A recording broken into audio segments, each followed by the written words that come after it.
Pessoal, estamos começando mais um Situice Cast, fazendo o formato aqui de Situice Debate, né, nesse ambiente de pandemia, de isolamento, de meio de caos social, né, que a gente está vivendo.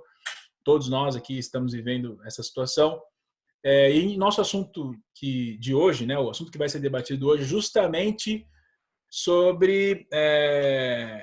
relacionado, né, com essa situação de pandemia, de isolamento e de caos social, que é a questão das fake news, né? Mas não as fake news de uma forma geral, claro que a gente vai comentar sobre isso, mas de uma fake news em particular sobre o Covid-19 e sobre o coronavírus, né? Que é a seguinte, então, a fake news está circulando por aí já há algum tempo no WhatsApp, no Facebook, nas redes sociais, através das pessoas mesmo, de que Pessoal, a Covid-19 ela é uma arma biológica chinesa, né? E parece assim, para algumas pessoas pode parecer óbvio que não é, mas para a população de uma forma geral, né, e isso é um efeito das fake news, acaba ocorrendo assim uma assimilação, né, disso como uma verdade, né, de que a China teria desenvolvido o Covid-19, né, e espalhado de certa forma o Covid-19 pelo mundo, porque isso seria benéfico para a própria China, que tem ali uma disputa no cenário mundial com os Estados Unidos e, de certa forma, hoje de certa forma não, com certeza hoje é um dos atores hegemônicos do mundo. Então, a gente vai debater isso aqui e vamos debater sobre assuntos adjacentes a isso, nesse contexto aqui de pandemia que todos nós estamos vivendo. Então, Nakamura, essa fake news aí, como várias outras, tem causado estragos consideráveis na nossa vivência, né? então, Luiz, é complicado, né? Acho que, assim, a gente tem um precedente histórico de ver esses momentos de crise, esses momentos de pandemia mesmo, gerando teorias de conspiração, gerando notícias falsas e uma série de desinformações. E acho que, assim, no nosso tempo isso se agrava porque hoje em dia é muita informação que a gente recebe, né? Uma enxurrada de informações às quais a gente está exposto diariamente. E a gente acaba, muitas vezes, não tomando cuidado, eu digo a gente como sociedade no geral, não tomando cuidado de checar os fatos, né? Checar essas informações que chegam até nós.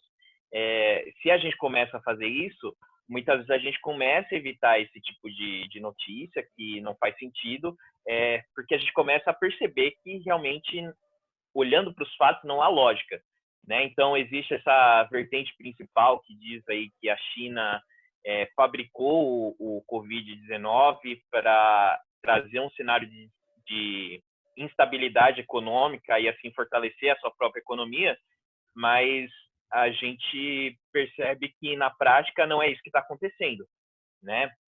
Se a gente olha para os meses de janeiro e fevereiro, a gente vai ver que a China está enfrentando uma das piores recessões dela em 30 anos, né? O Instituto Nacional de Estatísticas, né? Que é uma agência chinesa, ele vai mostrar que essa recessão é a pior recessão desde 1976. Né? Então, assim, qual o sentido de você criar um vírus que vai te trazer uma das piores recessões que você teve, assim, em 30 anos? Não, Né? exatamente. É uma coisa que eu acho que, assim, já ouvi muitos economistas falarem, mas é uma posicionamento meu também como economista, de que a crise, né, econômica que a gente vai viver e já estamos vivendo, né, vai ser uma das piores que a gente já viu, se não a pior, né? Muitos economistas acreditam que ela já cravam que ela vai ser a pior crise econômica e financeira, né, que vai demandar um esforço muito grande para se recuperar.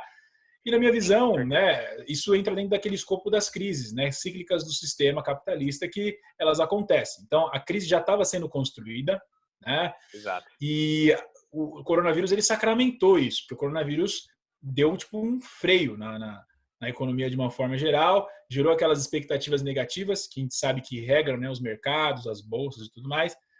Mas a China, né, como um ator hegemônico no cenário econômico, ela seria um dos principais prejudicados, como você está falando aí. Então, tipo, começar a desconstruir essa fake news através disso, né?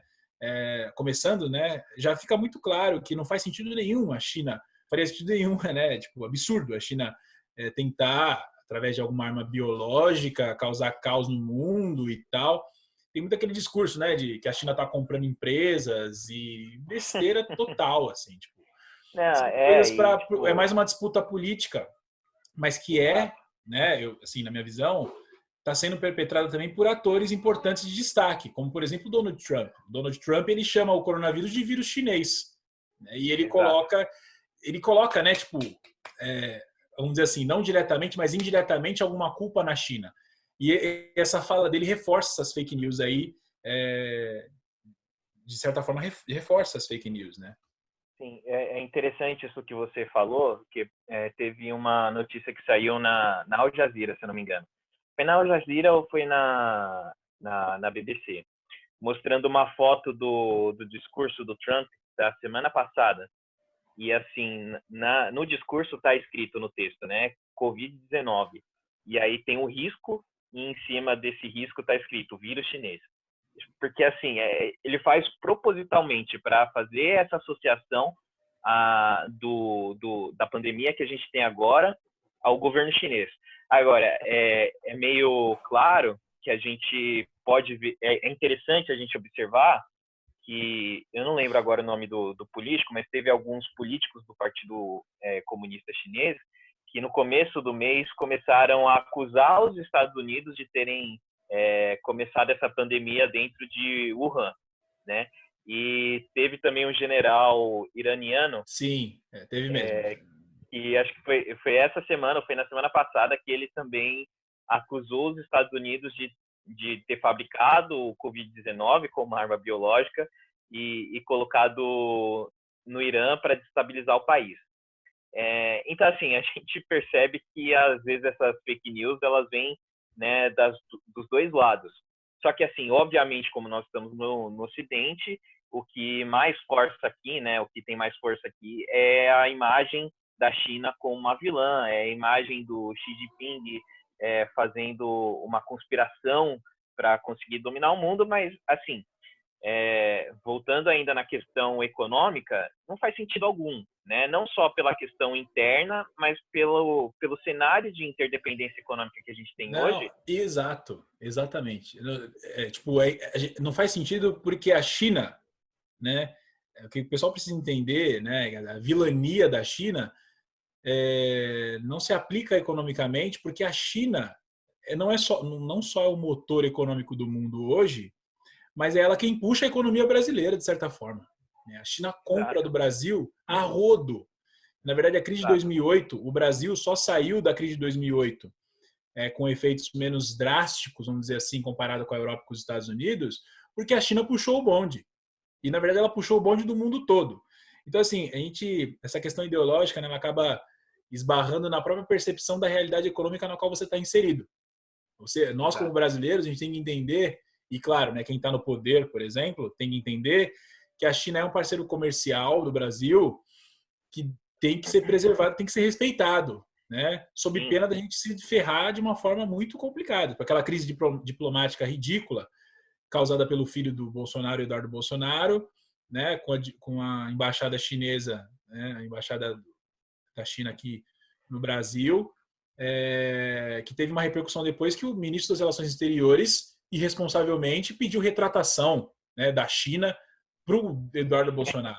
Tipo, é um e por causa da absurdo, né? crise diplomática. É complicado. Né? Então, assim, é, essa fake news ela mostra, né, um sentimento, na verdade, de disputa ideológica que é ruim para a gente, né, Exato. estruturalmente falando. Só sobre isso que você É, comentou da questão da China, do seu parceiro comercial, tudo. Tem uma coisa que foi falada na rádio, a Maria Cristina Fernandes trouxe essa informação. Eu vou colocar alguns elementos que eu não consigo passar a informação completa, mas ela fala que durante a ditadura, haviam chineses no Brasil, a trabalho, pessoas diplomatas, tal, e foram sequestrados e torturados pela ditadura brasileira. E o Brasil nunca enviou um pedido de desculpa formal à China por esse fato. Por isso que esse comentário do filho do Bolsonaro teve tanta repercussão lá que ao ponto do presidente chinês não querer nem atender ao Bolsonaro. E parece que o Brasil nunca se fez um pedido formal a respeito daquele caso anterior, por isso que era tão importante fazer um pedido formal de desculpa sobre esse novo caso. Vocês sabem desse fato? Interessante. Acerca disso eu não conhecia. Mas é tudo uma questão bem complexa, e se a gente olha para os fatos, não vai fazer sentido. Né? Se a gente olha para o fato dos investimentos chineses terem caído mais de 20%, né? Se a gente olha para o impacto que isso tem em exportação, né, dos produtos chineses para países que vão entrar em recessão, porque como o Luiz falou, né, a recessão ela está aí. A esse ponto ela já é inevitável. Foi uma soma de fatores que não é só por conta do coronavírus, mas por vários fatores que vieram se construindo nos últimos anos, e ela está aí. Né? A gente tem estudos do Fórum Econômico Mundial, da própria OCDE, apontando que essa vai ser uma das piores recessões, né, dos últimos tempos. Então, assim, não faz sentido você criar uma doença para entrar em recessão e fazer os seus parceiros econômicos entrarem em recessão. Né? E apesar de toda essa questão que possa haver entre Brasil e China, a China, com certeza, acredito eu, da parte dela, não vai querer perder o Brasil como parceiro econômico. Né? Agora, com certeza. A gente não pode negar que, às vezes, a família Bolsonaro tenta forçar isso, né? Tenta fazer serviço econômico para o país. Não só a família Bolsonaro, mas os vassalos, né? Como, por exemplo, o Ernesto Araújo, né? Tipo, é um desserviço. O desserviço o anti-chanceler, né? Porque ele não é... anti-chanceler. Mas eu queria pegar é curioso isso, porque eu fico pensando... Perdão, Tiagão, segue aí. Não, é só pegar um gancho na fala da Nakamura, rapidinho, aí você pode colocar o seu ponto, Gabriel. Você fala, não faz sentido, mas a fake news não é algo que faça sentido do ponto de vista racional. Se a gente olhar a questão econômica, o país quebrou, os parceiros quebrando, menos relações econômicas, então vai piorar a economia dele próprio. Então, é uma construção, uma narrativa racional que não faz sentido algum. Talvez nem deveria existir, né? A gente nem precisaria estar falando sobre isso aqui. O problema da fake news... ela é emocional, né? É emocional, exato. Esse é o caso. A fake news, ela não é uma novidade. A fake news, ela existe desde que o mundo é mundo, né? A mentira, até quando a gente é criança, a gente faz aquela brincadeira de telefone sem fio e a gente vê alguns elementos ali que vão sendo... de uma fala para outra vão sendo colocados elementos, pode ser proposital ou não, mas enfim, a fake news não é novidade. A novidade é a velocidade com a qual ela se propaga. Já escrevi sobre isso muitas vezes lá no Cituz. E o principal elemento para a fake news prosperar, para essas teorias da conspiração prosperarem, é a questão emocional. Então, são notícias que elas geram um sentimento muito intenso. Pode ser de felicidade, pode ser de raiva, pode ser de algum outro sentimento. Medo, né? Medo, insegurança. Exato. Insegurança. Obrigado, Gabriel. E isso é o que potencializa. Então, quando a gente vai com argumentos racionais em alguém que está acreditando de maneira emocional, a gente dificilmente alcança. E isso é um desafio atual, assim. E aí eu acho que aí vocês podem contribuir em cima disso. O que a gente pode fazer? Porque nós trazemos, em geral, argumentos racionais. Números, dados, a colocação que Nakamura fez, o Luiz, mas como você, com argumento racional, vai atingir alguém que está envolvido emocionalmente na questão? É uma questão isso. É boa esse ponto, né? Só construindo um pouquinho em cima dele, porque eu acho que quando a gente começa a fazer a escrutinar melhor, a detalhar essa questão, será que é ou não, né? Fazer algumas perguntas e construir uma análise um pouquinho mais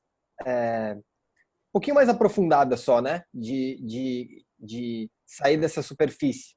É quando a gente percebe que uma notícia falsa, que ela não se sustenta, né?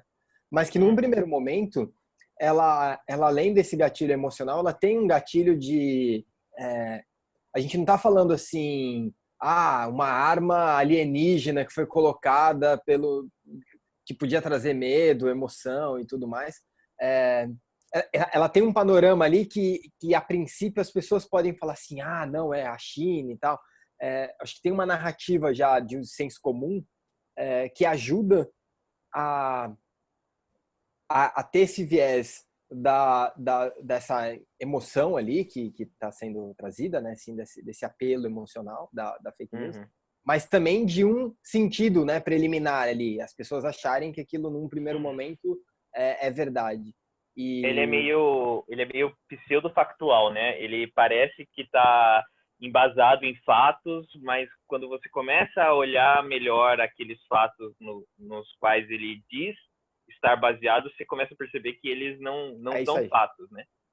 E é interessante uma coisa da fake news, né? Que a gente até está aqui discutindo com o time, que é interessante de analisar, né, o próprio time, que é a formação que a gente tem, né? Por exemplo, a fake news é um fenômeno tão complexo, né, e que tem que ser analisado por tantas óticas, né, os efeitos, as causas e tal, que a gente pode fazer uma conversa como a gente está fazendo aqui, que, por exemplo, eu sou economista, pesquiso nas áreas de ciências humanas, sociais de uma forma geral. O Tiagão, por exemplo, né, é uma pessoa que é ativa na área da tecnologia, enfim, é onde a fake news propaga hoje, principalmente. O Gabriel é neurocientista, né, lida com essas questões, né, do eu, do pensar e tal. E o Nakamura é internacionalista, pesquisa políticas públicas e tal. E todos nós, né, a gente tem contato com a fake news nas nossas áreas, né? Quer dizer, a fake news tem impacto nas áreas, nas áreas as quais a gente tem proximidade.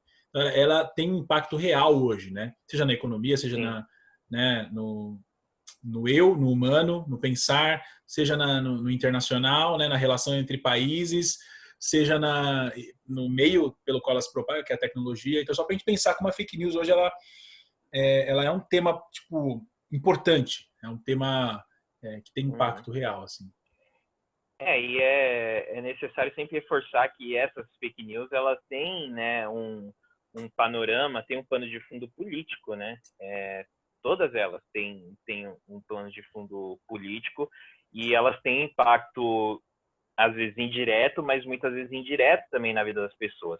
E aí, retomando, por exemplo, o que a gente falou agora há pouco sobre o discurso do Trump, de falar que o vírus é um vírus chinês, que não sei o quê, tem alguns institutos dos Estados Unidos, tem o SPLC, que é o Southern Poverty Law Center, que ele fez um estudo, fez um levantamento de quantos casos de xenofobia começaram a ocorrer nos Estados Unidos por conta desse discurso do Trump, né, de ataques, né, e xingamentos contra pessoas de ascendência asiática, contra cidadãos sino-americanos, né? Então, assim, a gente começa a ouvir, tipo, casos de, por exemplo, uma mulher que ela é asiática e ela foi expulsa do metrô quando ela estava andando em Nova York, por ser asiática, porque as pessoas começam a adquirir esse estado emocional, esse estado de medo, e aí elas começam a associar a pandemia e a doença a esses cidadãos, a essas pessoas, e essas pessoas começam a sofrer não só com o cenário atual, mas com o preconceito, com a perseguição, né? E isso é de uma irresponsabilidade, isso é de uma falta de, sabe, um descaso com a vida humana que preocupa, porque, assim, o que a gente vê de alinhamento ideológico entre Brasil e Estados Unidos hoje não é pouco, é muito. Então, se discursos como os discursos do Eduardo Bolsonaro se tornarem cada vez mais populares por aqui, se fake news relacionando a China com a doença se propagarem cada vez mais, a gente vai ver também cidadãos que são chineses, que vieram da China, ou pessoas que têm ascendência asiática aqui no Brasil sofrerem com esse tipo de preconceito, sofrerem esses crimes xenofóbicos que estão acontecendo nos Estados Unidos, que podem acontecer em outros continentes também. É real, assim, acho que e aí, quando a gente pensa nessa responsabilidade das pessoas, né, na verdade com a segurança das pessoas, né, a partir de alguma fake news, a gente pensa na responsabilidade que as pessoas em destaque, né, têm na propagação ou pelo menos em discursos que fazem com que fake news sejam disseminadas e tal, surgidas. Então, que a gente está falando do governo aqui, né? Mas a fake news ela pode ser fortalecida por qualquer pessoa em destaque aí, ou com algum discurso descuidado, dar espaço para que surjam fake news, né, em relação a algum assunto. É um fenômeno muito recorrente, mas e assim, pra gente, para algumas pessoas, parece absurdo, né? Eu falar, pô, como eu falei no começo, parece absurdo. Falar assim, pô, é claro que a China não desenvolveu arma biológica nenhuma, mas para a população de uma forma geral, para bastante gente, tá? Uma parte considerável da população de uma forma geral, essas fake news são passadas como verdades. As pessoas São fatos, né? São fatos, por não terem filtro, não terem filtro crítico, né? No sentido de assim, da onde vem essa informação, quem passou, né? Por que isso está acontecendo, por não fazer os questionamentos essenciais, elas assumem como verdade. E isso tem um efeito, né, assim, grande, né? Tem assim, são vários efeitos, né, que a gente tem acompanhado na nossa história. Então, tipo, mesmo efeitos aqui e fora do país. A eleição do Trump foi rodeada de fake news. A eleição do Bolsonaro foi rodeada de fake news. O Brexit foi rodeado de fake news. E agora essa pandemia também está rodeada de fake news. Né? É um problema a ser combatido e tem que ser considerado mesmo. E coloca em risco a vida das pessoas, né? Como você mesmo falou. Exatamente. Até porque foi por conta disso, porque assim, é claro que existe uma parcela de responsabilidade do governo chinês em relação ao que aconteceu, né? Tem alguns estudos, eu vi até uma entrevista de um cientista, um virologista no The Guardian, e ele fala que não se sabe quando exatamente começou o surto, né, em Wuhan, né? Que o surto começou em Wuhan, lá na província de Hubei, que é uma província bem central da China, e por isso que ele se propagou tão rápido ali naquele 1 mês e meio. E assim, existem alguns indicativos de que talvez os primeiros casos do coronavírus eles tenham surgido ainda em novembro. Só que assim, aí ele dá 3 hipóteses. Ele fala, olha, a demora de ação da China pode ter ocorrido por razões políticas, deles quererem suprimir mesmo e não quererem admitir uma epidemia. Pode ter sido uma falta de atenção dos oficiais médicos, ou, o que também é muito provável, e talvez seja mais provável do que as duas anteriores, seja porque os sintomas que o coronavírus causa é muito parecido com várias outras doenças que a gente tem. Então, é muito difícil a gente saber diferenciar, pelo menos de primeira vista, se trata de uma doença nova ou não. Tanto é que hoje a gente tem uma janela aí de espera de quase 48 horas para testar positivo, e ainda tem a contraprova para saber se trata mesmo do Covid-19 ou de alguma outra doença respiratória. Então, tendo em vista essa perspectiva, dá para a gente entender por que existe uma certa demora por parte do governo chinês em relação aos primeiros casos que surgiram, mas também existe uma necessidade de reconhecer que, quando ele anuncia o surto para a OMS, em 31 de dezembro de 2019, no dia 1 ele já fechou o mercado de Wuhan, e no dia 23 de janeiro ele já estabeleceu a quarentena na cidade. E aí, na semana seguinte, ele já estabelece a quarentena na província de Hubei. E assim, a China, de janeiro em diante, fez tudo que era possível fazer para suprimir a propagação da doença. E se a gente vê o cenário atual como ele é hoje, isso também cai na responsabilidade de outros governos, como, por exemplo, o governo italiano, que em fevereiro tinha já os primeiros casos, não levou a sério a questão da doença, a questão da propagação do vírus, e hoje a Itália está no estado que está. Né? A gente vê a mesma coisa acontecendo na Espanha, que no começo não levou a sério, não quis parar as pessoas, e agora ela está, né, acredito que entre um dos 3 países mais afetados. E a gente vê isso acontecendo nos Estados Unidos, que já passou o número de infectados que a China teve, né, e proporcionalmente isso é ainda maior, porque a gente está falando de uma população de 300 milhões de habitantes, enquanto a China tem 1,4 bilhão. Né? Então, assim, por que isso aconteceu nos Estados Unidos? De novo, porque eles não levaram a sério, né? E a gente vê os efeitos que isso tem em outros países. porque quem trouxe a infecção, né, quem trouxe o surto para o Brasil, por exemplo, foram pessoas vindas da Itália e também pessoas vindas dos Estados Unidos, né? Então, a falta de responsabilidade de outros governantes também precisa ser reconhecida e a gente precisa chamar atenção para isso também. Sim, e os chineses fizeram uma contenção até, de certa forma, exemplar, né? Eles conseguiram controlar ali. Tudo bem que o epicentro da doença na China foi em um lugar só.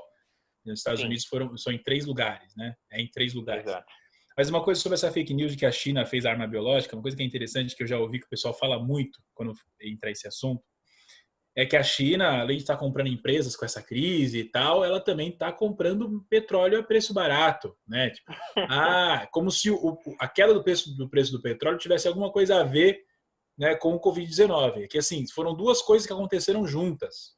Teve a explosão da pandemia, mas antes disso, né, por conta de uma divergência entre Rússia e Arábia Saudita e de uma arbitrariedade do príncipe saudita, os preços do petróleo no mundo despencaram, né? Então, assim, a queda do preço do petróleo não tem a ver com o coronavírus. Então, essa fake news, esse lado da fake news também já desconstrói-se por si só, porque quando a gente entende isso, né? Porque não tem nada a ver. São eventos separados que aconteceram ao mesmo tempo. Então, se o preço do petróleo convergência trágica, né? É trágica, a tempestade perfeita. A gente está vivendo uma tempestade perfeita em vários sentidos, né? Mas nesse também, economicamente falando. Então não faz sentido. A China está comprando petróleo barato, assim como todo mundo está comprando petróleo barato, mas não é por causa do Covid-19. É por causa da OPEP, da Arábia Saudita, da Rússia e dessa conjuntura de negociação dos preços do petróleo que a gente já sabe que acontecem sempre. Não tem nada a ver com a E aí é importante ressaltar exatamente isso que você falou. Não é só a China que está comprando. Vários países estão comprando, vários investidores estão comprando. Então, assim, não é o petróleo caiu e só a China vai comprar. Não, a gente está falando do mercado. A gente está falando que todo mundo pode comprar. Exatamente. Todo mundo pode comprar ação desvalorizada. Isso não é uma coisa que só a China vai fazer. Então, de novo, fazer um plano tendo em vista esse tipo de ação não faz sentido algum, porque é ilógico, né? Mas, de novo, a gente aqui está trabalhando com questões emocionais também, não só questões lógicas. Ô, Nakamura, eu só queria te perguntar uma coisa, para a gente ir encaminhando aqui para o final, mas que é interessante. E tem, assim, essa questão da fake news, né, e do uso político, né, ideológico da fake news é uma questão histórica, né? Tem exemplos históricos, né, de uso disso. A gente tem alguns exemplos que são clássicos aí, né? A gente pode ver em 1918 a gente teve o começo do surto da gripe aviária, né? Gripe aviária não, desculpa, a gripe espanhola.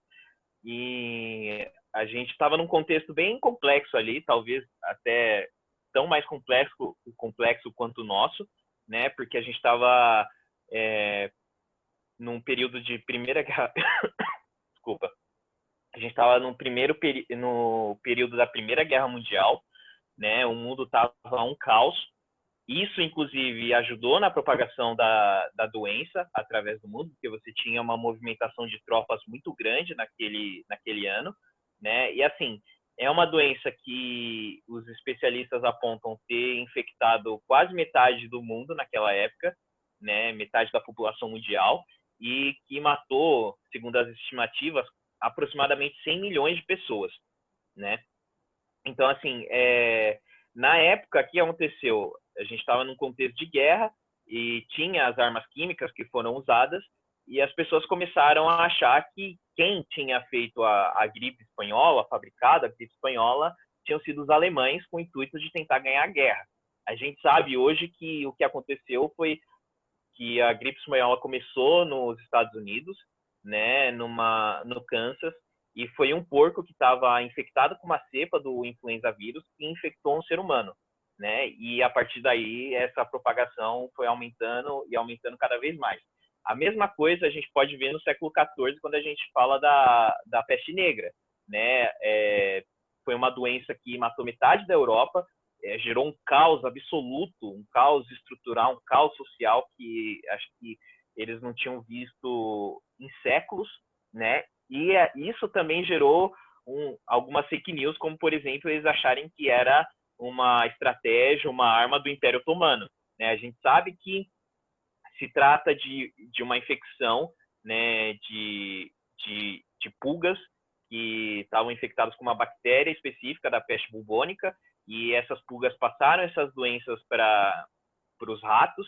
E assim, a gente está falando da Europa do século XIV, que era assim, tinha pouquíssima higiene, pouquíssimas condições, né, de saneamento básico, né? Então, assim, rato e pulga na Europa no século XIV era uma coisa comum, era uma coisa assim normal, era mato, né? Então, para você ter uma propagação dessa doença da maneira que você teve, é muito fácil, né? E hoje a gente sabe que aconteceu o que aconteceu por causa desses fatos, né? E não foi uma arma biológica, não foi um plano do Império Otomano para destruir a Europa.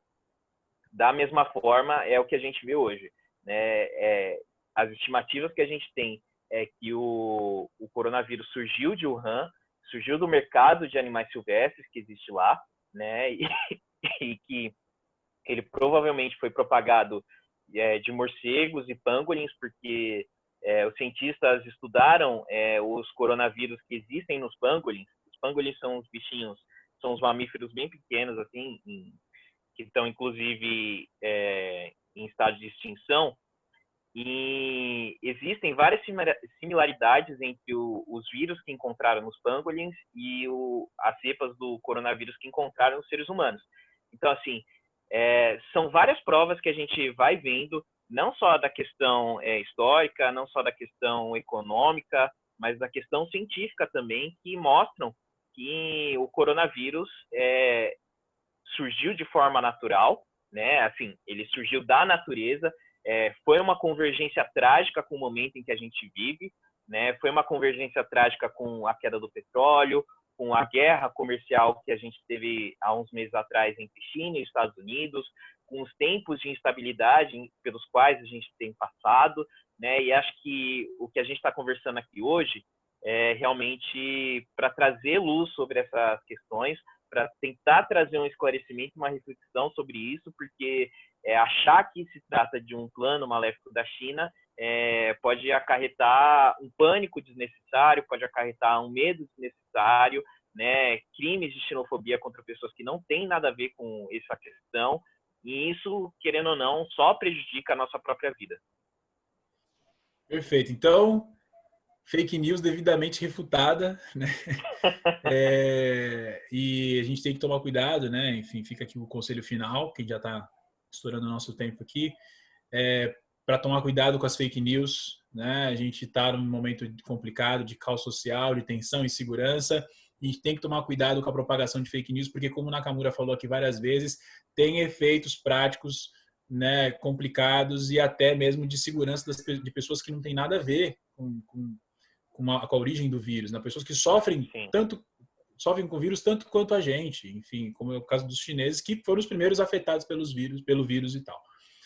Enfim, a gente finaliza por aqui. O conselho, né? Fiquem em casa e, mais importante, mobilizem-se para que todos possam, né, de alguma forma, ficar em casa, ter mais segurança, principalmente as pessoas em situação de vulnerabilidade.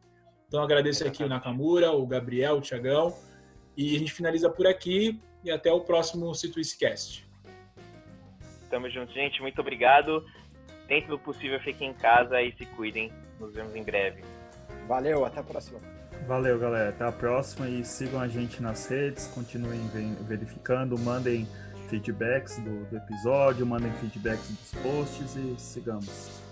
Valeu. É isso aí. Abraço.